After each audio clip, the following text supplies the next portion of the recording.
This is the Strong is a Mindset podcast, episode number 103. If you overeat, let's talk about why, and let's talk about what to do about it.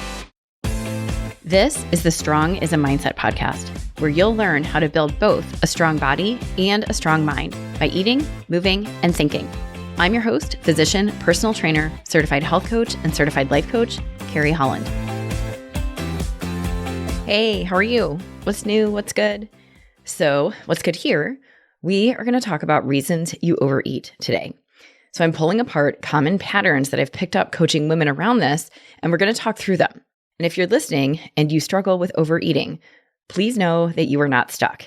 Even if you've been overeating for years, or if you feel like you've tried everything, or if you believe that it is a hardwired habit, please know that you are not resigned to overeat for the rest of your life. It is possible to change it.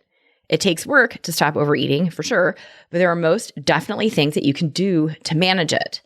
But in order to do that, in order to stop overeating, we need to figure out why you're doing it in the first place.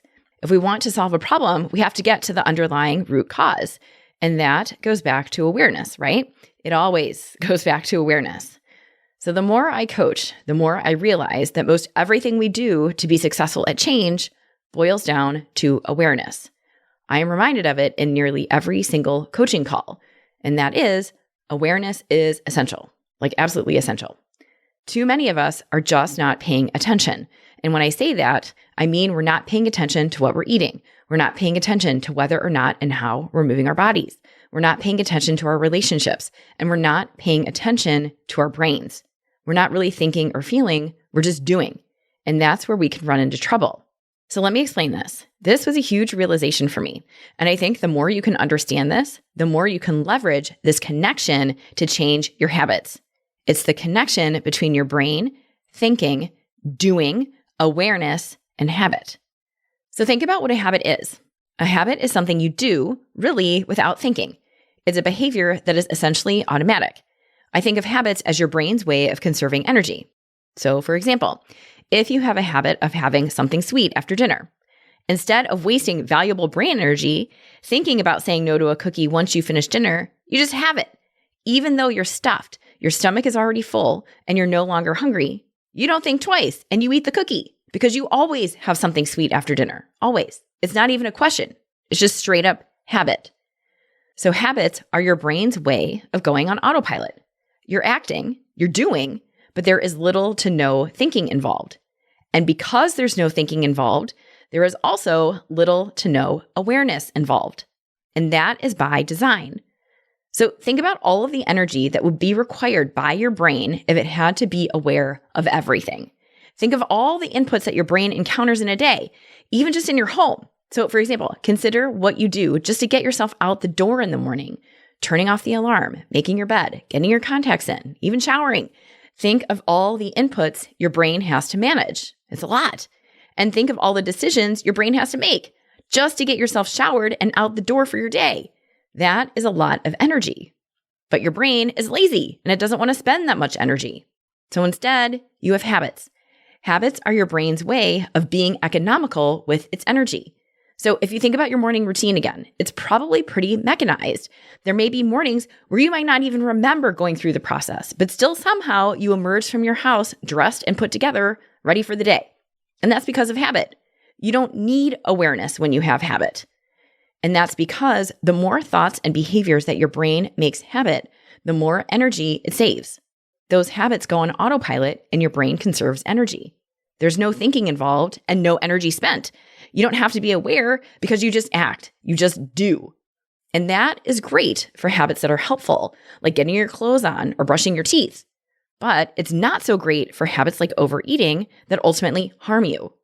So in order to change a habit like overeating, we have to reverse the process here. Meaning you have to take something that you generally run on autopilot with little thinking or awareness, and you have to turn that upside down. So you're taking something that you normally are not even aware of or don't pay any real attention to, and now you're paying a whole lot of attention to it. That's the work. And when I walk through this with clients, admittedly, they are surprised by how much work it is. And they're right, because awareness takes work. It takes energy. And that's exactly why your brain will fight you tooth and nail to change your habits. because your brain doesn't want to spend that energy on something that it's already automated into a habit. But this is where your planning, thinking brain knows better. This is where you call on your very powerful planning brain to remind you that you do not have to execute a habit if it does not help you. And this is where, when you are equipped with tools and concepts to put into practice in real time, you are prepared. It's unraveling your habits. And if you want a reminder of exactly how to do this, go back to episode number 66. So this is where I get into super specific detail about how you stay inside your brain and see yourself through and unwind your habits without reverting to behaviors that do not help you. It is one of the most essential concepts I can teach you about habits. So go back to that episode and check that one out, okay? And the underlying theme in all of this, and really the underlying theme to any habit change, whether that's overeating, over drinking, over Facebooking, overspending, over anything, is awareness. And that's what we're going to draw upon today. Let's talk about the habit of overeating. And as I'm talking through some of the most common reasons you're overeating, see if any of these apply to you. And I'm encouraging you to be really honest with yourself and take a hard look to see if any of these reasons for overeating apply. And then, most importantly, let's talk about what to do about it, okay? This is a big one. I am excited to pull this apart for you. You ready? Let's go. Okay, so first, one of the most common reasons for overeating is when food becomes your escape. And that can be an escape from a number of things. It can be escape from the noise. And that can be the noise of screaming kids or fighting. So as an example, I've had multiple clients describe to me that weekends are hard for them to stay on track with their health and fitness goals. And that's for a number of reasons. But one of the things that comes up time and again is the noise related to the kids being home. And maybe this is true for you too. Maybe in your house, weekends are when everyone is at home, everyone's together, and for better or worse, there's just more noise. And sometimes that noise is unpleasant. It can be the noise of arguing or whining or really loud talking or screeching or crying. And some of you have mentioned to me that with summer coming, you are already anticipating that noise and it's stressing you out.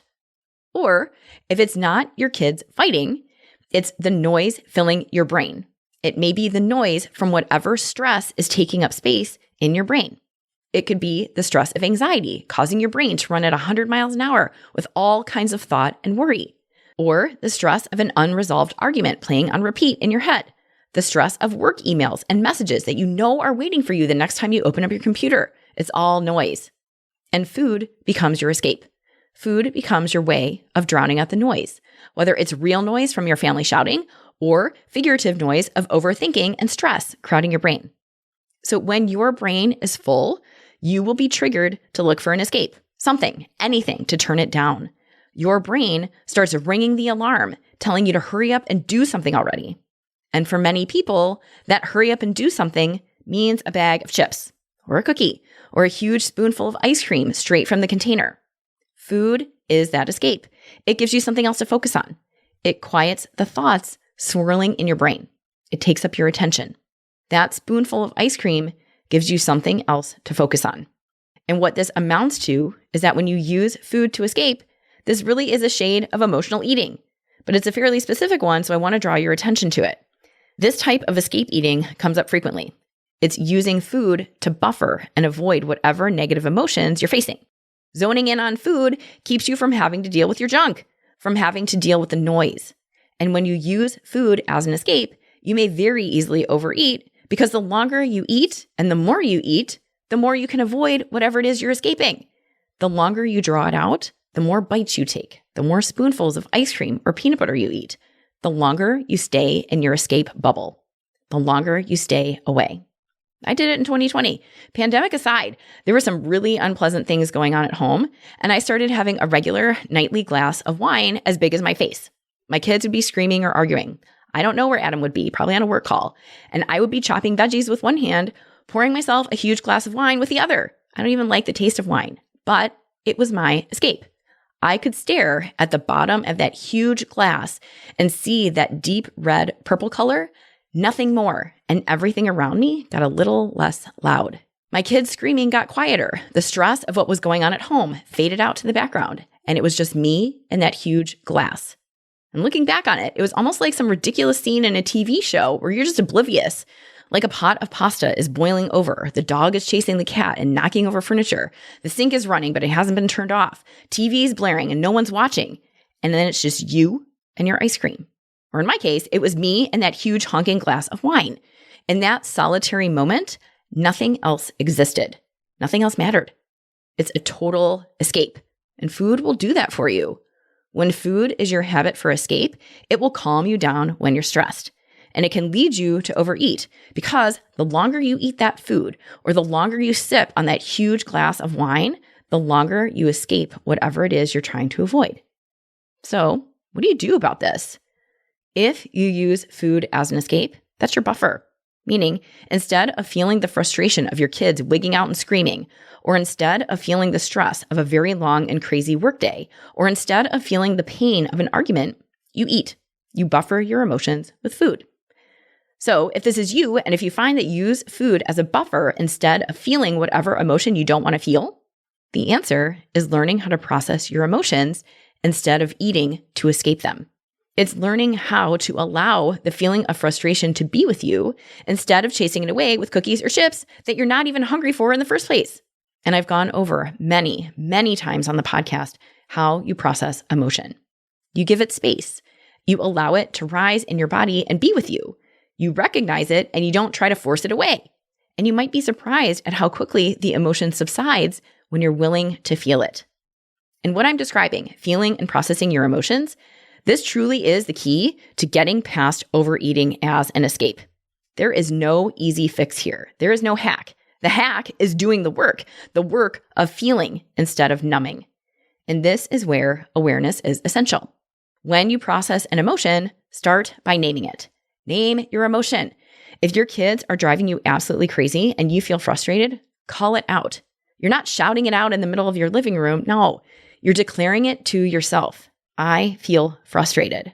Say it. Name it. And if you're wondering, why bother? Why bother declaring that you feel frustrated? It's because it wakes you up. When you go inside and mine your brain to find what's really going on, and you find that you feel frustrated, then you can observe it. You can pay attention to it. You can give it space. You can allow it to sit with you as you chop veggies for dinner. And that's going to feel very different from simply ignoring it and reaching for the chips in your pantry. Naming what you feel like will take you off autopilot, and then you can practice being with that feeling. And if you need more details on how to do this, go back to episode 84. So this episode is where I talk about how to slow down your brain and how to stay in the game when you notice yourself going on autopilot with habits like overeating. This one is an essential tool. But the takeaway here is that in order to stop overeating to escape a negative emotion, you have to practice feeling your emotions instead.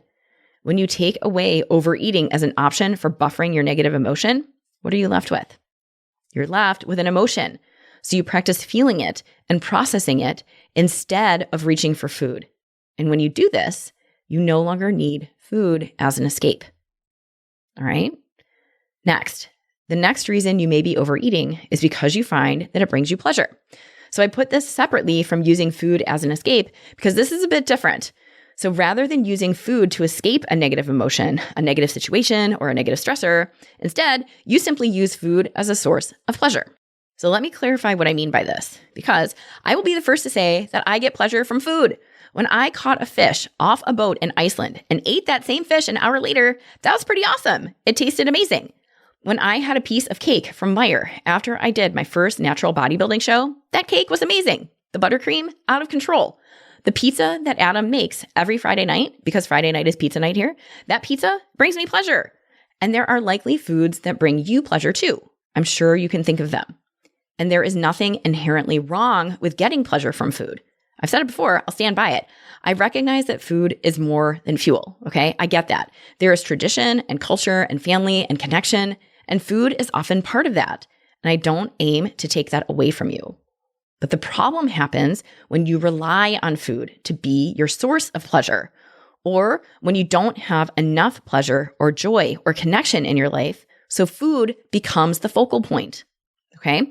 So there is a big difference between using food as a source of pleasure versus having an experience that brings you pleasure and is complemented by food. Do you see that? That is a big difference. When we rely on food in and of itself to be our source of pleasure, that's when we can run into trouble and run the risk of overeating. And I use this example all the time to illustrate this. So I had a client who ate out and went to restaurants for dinner 7 nights a week. And it was a real challenge for her to give that up. She felt serious resistance to it, even though she knew that eating out all the time was a major contributor to her weight problem. So when we dug into this, she realized that part of her reason for going out and for overeating when she was out was because it was her one source of pleasure. So this client worked super long hours and had a demanding job in a law office. And then she would come home and her teenage kids would be arguing, and her husband was depressed and withdrawn. And the only way she found pleasure in the swirl of her day was food. And she described it. She described what was going on in her life. And she said it. When we're out, we're in public. So everyone's behaving. There's less fighting. My husband is there. He's more engaged.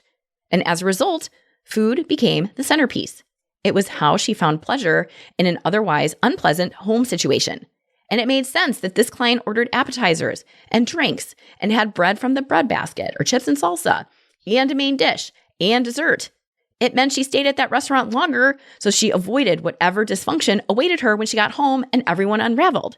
And she got to enjoy more pleasure in the form of food.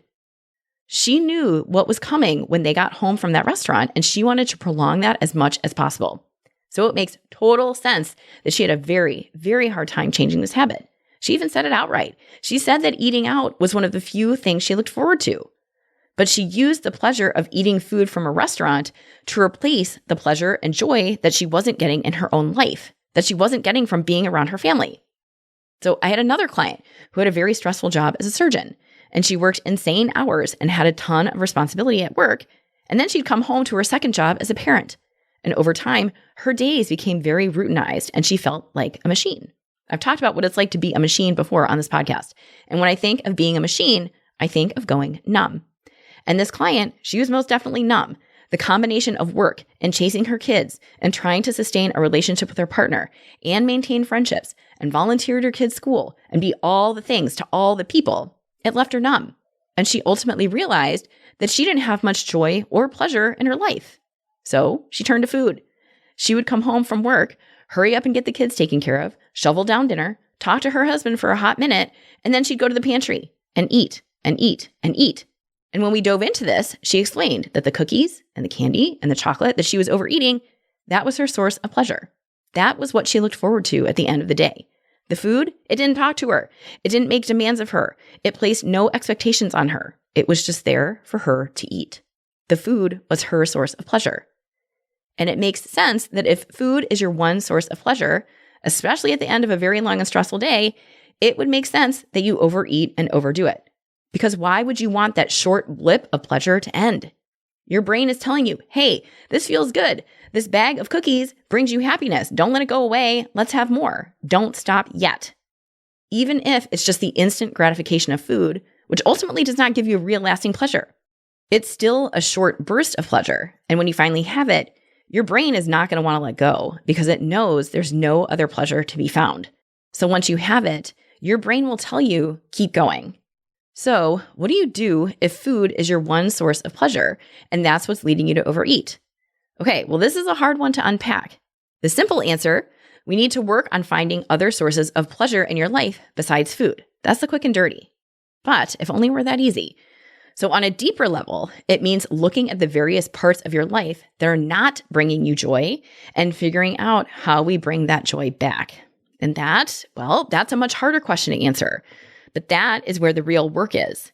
If you're dealing with a difficult work environment, if your career is sucking you dry, if you're having problems with your family, if you're having trouble in your marriage, if any or all of those scenarios apply to you, there's your answer.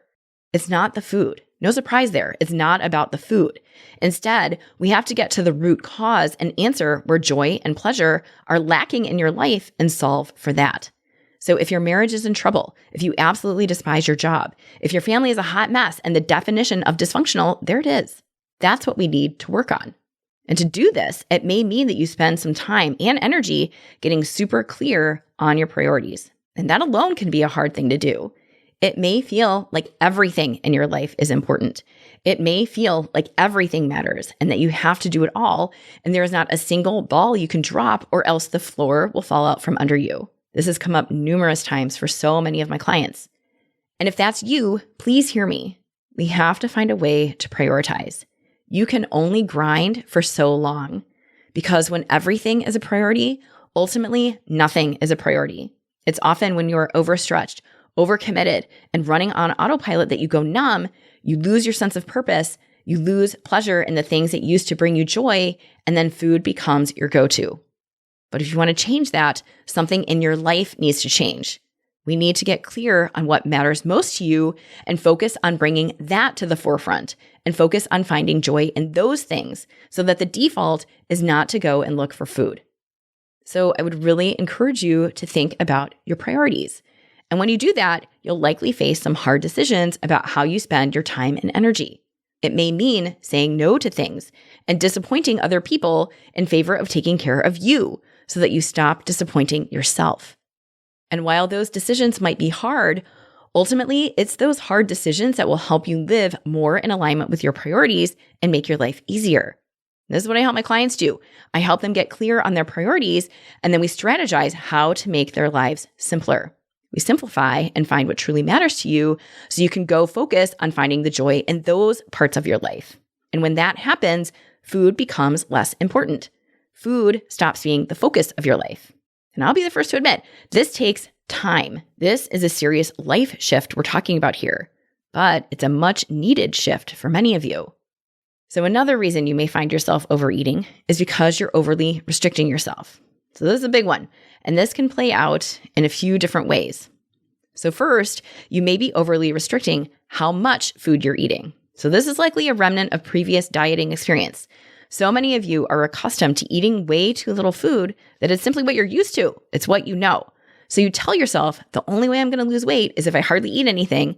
And then you cut your food intake and you cut your calories so low that you're in restriction mode and it feels awful. And then you're running on nearly empty for days or weeks. And eventually it becomes unsustainable and you can't hold it out any longer and you overeat.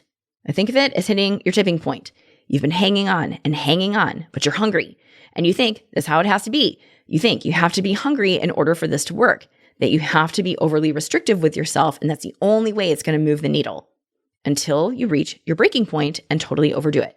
You hit the proverbial wall and go off the rails and overeat.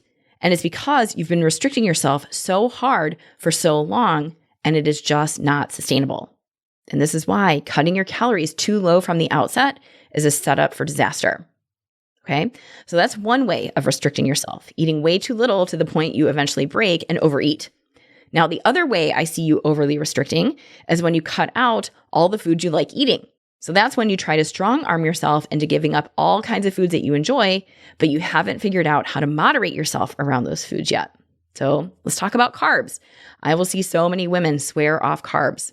I will listen to them tell me that they don't do well with carbs. I hear that all the time. And what I have learned is that unless you have a true medical condition like celiac disease, for most of the women who tell me I don't do well with carbs, I've learned that's actually code for I don't know how to moderate or handle myself around carbs and I overeat them, so I can't tolerate them. So admittedly, I am generalizing here, but I have seen it, I have heard it, I have witnessed it enough times, so many times, that I think there's something to it. So let me make it clear. There is a difference between a true medical condition, like celiac disease, which is considered an autoimmune disease, and not being able to moderate yourself around carbs. So there are other medical conditions like non-celiac gluten sensitivity and true gluten allergy. And those are both true medical conditions that, like celiac disease, are very different from simply not being able to moderate yourself around carbs. There is a big, big difference. But regardless, I will often see a client try to give up most every carb altogether. But then what inevitably happens is that she rebounds. The restriction becomes too much and eventually it doesn't work. Because restricting the stink out of yourself does not work, okay? It's kind of like when I tell you, don't think about pink elephants. What happens? You think about pink elephants. It's the same thing here. When you tell yourself, I cannot have carbs, or I cannot have chocolate, or I cannot have pasta, think about what happens. You've created resistance. When you decide that a food is off limits and you cannot have it, and if you haven't done your mind work, you will find that it's going to be a challenge to stay away from that food. When you create those food rules and declare that something is not allowed, you often end up desiring that food that much more. And then once you are in front of that food, you may find that it's very easy to overeat it. I see this happen all the time. I have had clients tell me that they binge on bread when no one is around, or that they go and eat an entire bag of snack cookies when they're home alone. They've restricted themselves for so long until they reach a point where they just could not hold out any longer, and that's when overeating happens. And when we dive into this, what I will find over and over is that she has told herself, this food is bad, I cannot have this, or I should not have this. But what happens when you tell yourself you can't have food? You create a desire for it. We want what we can't have, right? And this especially applies when we decide we can't have carbs or chocolate. So then when you've hit a tipping point and you finally do have the piece of bread or a piece of chocolate, you don't just stop at one. You eat the whole thing. You go overboard because your brain goes into hoarder mode and thinks, well, shoot, this is the one time in the last month I've been in front of cookies, so I need to take advantage of this and go all out. So you do, and you overeat them. So if this is you and you tend to overeat in response to overly restricting yourself, we need to address that. And this is another big one because it means unpacking and dismantling what for some of you are long-held food rules. So for those of you who have sworn that the only way you can lose weight is by eating 1,100 calories, for example, we've got to dive into that. Because if your approach every time you try to lose weight is to cut your calories so drastically low, we got to talk. Because your body is going to fight you tooth and nail and scream at you to feed it. And when you finally do feed it after restricting yourself so low, your body is not only going to want food, it's going to want a lot of food. And the impact on your brain and on your body of this up and down cyclic dieting and cyclic weight loss is real. And for those of you who tend to rip the Band-Aid off and cut out carbs, chocolate, pizza, and all the foods you enjoy, only to rebound, there's your answer. We have to find a way for you to eat the foods you enjoy without it becoming a free-for-all. So remember, there are no foods that are off limits. The intent is not that you forego chocolate and carbs for the rest of your life. For most people, that is just not going to work. So instead, we have to work on how you manage yourself around those foods. There are no bad foods. There are no foods that you cannot or should not have. We have to unravel the food rules you've created for yourself because as soon as you impose those rules, the resistance comes up. So that means learning to trust yourself around all foods. When you know and when you truly believe that no food is bad and that no food is off limits, and you can have a piece of bread or a piece of chocolate and all hell will not break loose, that is when you're onto something. But that takes practice. It takes legit awareness and it takes patience. And it takes proving to yourself that you can, in fact, control yourself around foods that used to make you feel powerless. This shift is possible, and I cannot tell you how essential this is to breaking free of your food rules. This is key. When you let your food rules go, your world opens up, and you will stop restricting yourself. And when you stop restricting yourself, you will stop rebound overeating. It all goes together. All right, so let's talk about one other reason that may lead you to overeat. And this happens, ironically, when you've been following your plan and not overeating for a while. So let me explain this because this one comes up all the time. So when I get started with a client who's working with me on weight loss, I will encourage her to make decisions in advance about how she's going to eat. It's one of the first things we do. She'll devise a plan for herself along with my help, and then she'll have a plan for how she's going to eat. And then she'll go and execute the plan. And she's usually pretty motivated at the outset and follows through on her decisions. She'll stick to her plan pretty hardcore, and as a result, she'll see success. She feels better. She's eating better, and the weight starts to come off. Things are working. And then she'll get to a day or an event or a milestone, and she'll be faced with a food decision, and she'll think to herself, I earned this. This is my reward. I've been following my plan. I'm losing weight. I earned this. And that's when overeating starts. You gave yourself a justification. And it's so interesting how this shakes out. And I will most often see this happen after a client has been in a steady stream of weight loss, or after she's been following along on her plan for a while and has lost a good amount of weight. And maybe you can relate to this. There's a story in your brain that starts creeping in and telling you, hey, you earned this. You've been at this for a long time. You've lost weight. You're good. You earned this huge piece of chocolate cake. Or another common justification I'll hear is this isn't a big deal. This cookie, this bowl of ice cream, this glass of wine, or whatever it is, this one fill in the blank is not going to hurt. It's no big deal. And then you have it. It's really interesting and it's totally common. You go along, you're following your plan, losing weight, you're in a groove. And that success, while it is totally awesome, can also lead you to justify overeating. You tell yourself, it's fine, you can bounce back. You know what to do to lose the weight. You can tighten up tomorrow. Or you can get back on it come Monday, no problem. And what you're doing essentially is rewarding yourself with food for losing weight. Or you justify your overeating by reminding yourself that you've lost weight. It's fascinating. The irony is most definitely there, and it is totally common. You reward yourself for losing weight by eating, but you justify it because you've lost weight, you know what to do, and you can bounce back. It's so interesting. And I find that for some people, the longer you go and the longer you diet without really making your changes into a lifestyle, the more often this happens. So, if this is you and your pattern is to overeat as a reward or justification for sticking to your plan, your work is to pull apart your justifications. So that means when your brain offers you a justification like, I earned this, don't stop there. Engage in the conversation happening in your head. I've mentioned this before, but one of the essential skills to learn if you want to get past your justification is this. Don't stop. Don't stop at your justification. Meaning, if your brain is offering you the justification of you've earned this, don't just accept it. Don't agree with yourself and say, yeah, you know what? I did earn this cookie. No, because once you stop at your justification, you're done and your brain is going to win out and the cookie will be in your mouth in no time.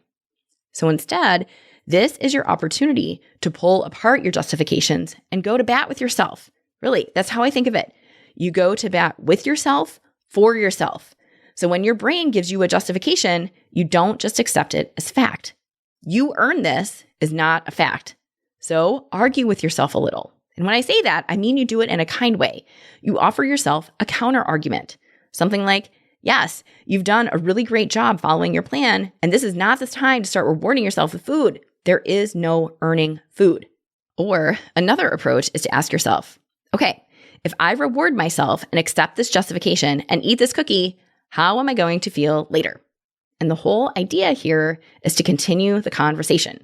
The idea is to go beyond your justification and pick it apart and see the other side of it before you put hand to mouth and eat something you're not going to feel good about later. It means being aware of your justifications and talking yourself through them without accepting them.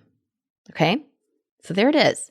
I just went over 4 super common reasons that you may be overeating and what to do about them. Okay, so to summarize, you may overeat because it's an escape from real noise or figurative noise that is filling up your brain. Or you may overeat because it's your one source of pleasure, because you lack joy in other parts of your life. You may also overeat because you're used to overly restricting yourself, either by eating way too little calories or by cutting out too many of the foods that you enjoy eating, like carbs and chocolate. And you may overeat because you've justified it with your weight loss. You reward yourself for losing weight by eating. It's a justification.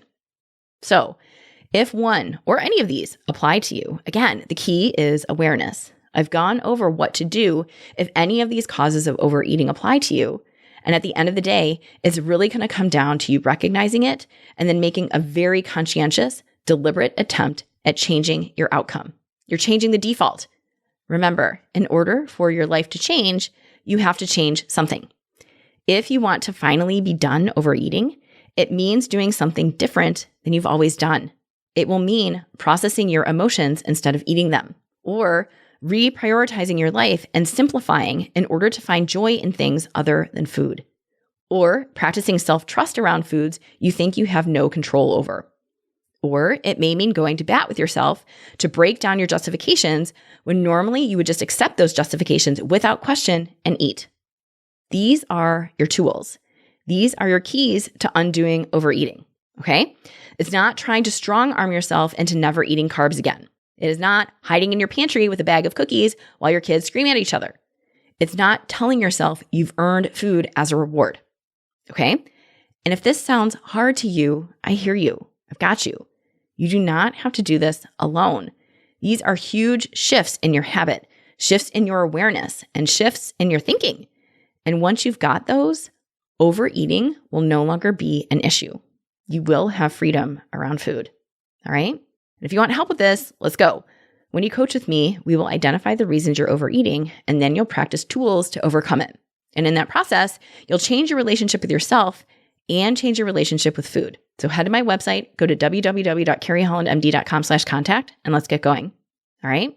Thank you again for hanging out with me, and I'll catch you again next week. Hey, if you're looking for your next great read, I've got you covered. Head over to carriehollandmd.com/books and download my list of most favorite reads. I've got 2 collections waiting for you. One is all about work-life balance. The other is a collection of books that have changed my life. I've referenced many of these books in the podcast, and now you can access those titles all in one place. Again, that's carriehollandmd.com/books. Check it out and find your next great read. Thank you for listening to the Strong is a Mindset podcast.